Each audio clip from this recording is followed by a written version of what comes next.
مسجد رسول بھری ہوئی ہے، تمام اطراف میں صحابہ کرام بیٹھے ہوئے ہیں، ایک بیچاری عورت ایک چھوٹے سے بچے کو لیے ہوئے روتی چیختی، نبی کے بزم میں آئی، نبی کے پہلو میں بیٹھ گئی، مجھے پناہ دیجئے حضور، مار دے گا یہ مجھے۔ پیچھے ہاتھوں میں صحابی تلوار کھینچے ہوئے، آج زندہ نہیں چھوڑوں گا حضور، ہٹ جائیے سامنے سے، مار ڈالوں گا، گلا دبا دوں گا۔ یہ کرے بھی کیا ہوا؟ اب غصہ تو پھر غصہ ہی ہے، چاہے صحابی کا ہو یا کسی کا بھی ہو، مار ڈالوں گا اسے۔ انہوں نے کہا ہاں تو اچھی ہے، ارادہ برا نہیں ہے، مگر سبب کیا ہے؟ کیوں سبب؟ حضور اس کی گود میں جو بچہ فرمان پڑھ رہا ہے اس کو دیکھیے، پہلے مجھے دیکھیے۔ So nice and so beautiful, looking smart or not, رسول اللہ علیہ وسلم، اچھا ہوں یا نہیں؟ ٹھیک تو ہو۔ اس بچے کو دیکھیے، کم بخت کالا بھبو کا جنک۔ حضور something wrong، میرا بچہ یہ کیسے ہو سکتا ہے؟ کم بخت کالا، بالکل حبشی غلام، بڑی صورت کا۔ دیکھا نا، اور بچے کو دیکھا حضور نے،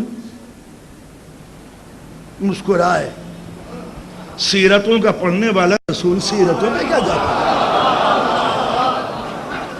بچے کو دیکھ کے مسکرائے، ارے میاں تم نے اپنے 18ویں دادا کو دیکھا ہے؟ 18ویں دادا کو؟ حضور وہ جو 2 نسل والا دادا وہ نہیں دیکھا؟ 18واں دادا نہیں دیکھا میں نے؟ انہوں نے کہا مرحوم بالکل ایسے ہی تھے جیسے یہ تمہارا بچہ ہے۔ یہ سچا صحابی تھا، سچا، نبی کے کہنے پہ یقین کر لیا کہ نبی کو اگر علم غیب نہ ہوتا تو انکار کر بیٹھتا۔ سچا صحابی کبھی نبی کی فضیلت کا منکر نہیں ہوتا۔ قربان ہو جائیں ہمارے ماں باپ ایسے صحابہ کرام کی عظمتوں پر جن کی تصدیق نے اسلام کی آبرو رکھ لی۔ کیا نقصان ہے جی؟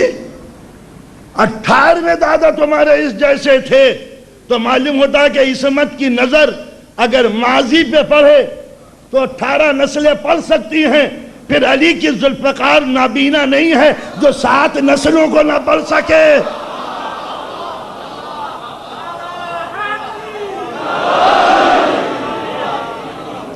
بچوں کے لیے عرض کر دوں، جنگ صفین کی رات ہے، بھیانک رات، تلواریں چل رہی ہیں، چیخوں کے پکار کی آواز بلند ہو رہی ہے، گرد و غبار میں پسا ہوا پسینہ اور خون ایک عجیب و غریب بو محسوس کر رہا ہے پورے مقتل کے اندر۔ لالت الحریص سمٹی، صفا کا اجالا نمودار ہوا، مقتل لاٹوں سے پڑا ہوا ہے۔ علی کے جرنل کو نہ جانے کیا سوجھی، مالک اشتر اپنے کشتوں کو گننے لگے، گنتے گنتے گنتے گنتے نہ جانے کیا دماغ آیا، علی کے کشتوں کو گننے لگے۔ پہچان الگ ہوتی تھی، علی کے کشتوں کی پہچان یا تو ذوالفقار ہارزنٹل چلتی تھی یا ورٹیکل چلتی تھی، یہ 2 ہی کارڈ جانتی تھی، یا تو سیدھی یا یوں، چاہے ادھر تول لو چاہے ادھر تول لو، عادل کی تلوار بھی عادلت العادل۔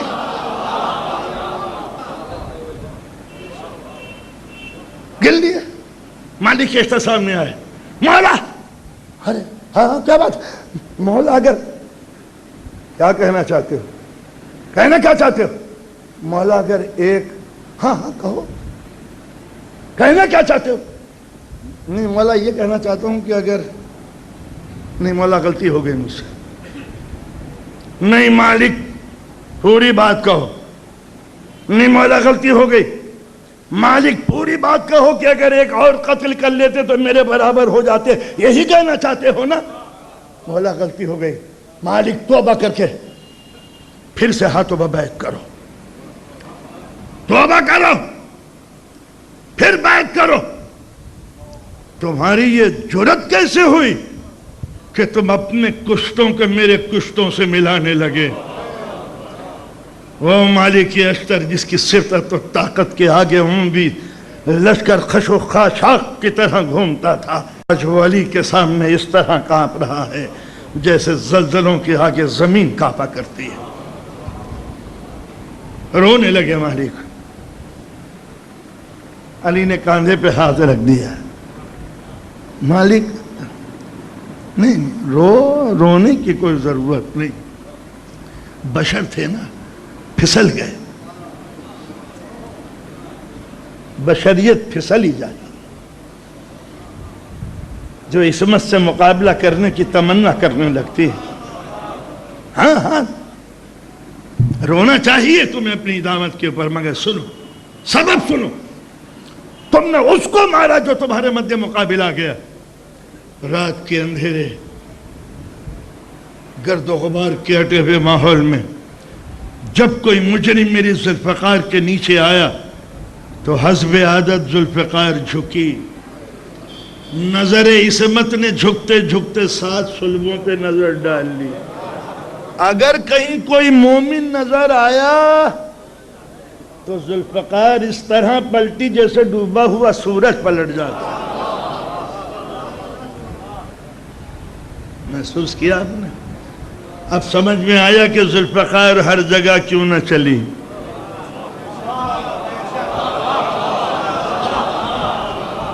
نسلوں کو بچانا جہاں ہو، اگر نسل بچانی نہ ہوتی تو پھر جنگ جمل میں سگی بہن کے سامنے بھائی کیسے آتا علی کی حمایت کے لیے؟ یہ بتانا تھا کہ اگر کہیں تلوار چل جاتی تو حق کو بیٹا بھی مارا جاتا، اور کہیں جنگ صفین میں حاکم شام کو گل کر دیا جاتا تو پھر یزید کا بیٹا معاویہ ابن یزید کے مرنے کے بعد اپنے بزرگوں کی سازشوں کو نہ کھولتا، جس نے تاش پر ٹھوکر مار کے کہا لے جاؤ ان غاصبوں کو دے دو جنہوں نے آل رسول سے حق چھینا تھا۔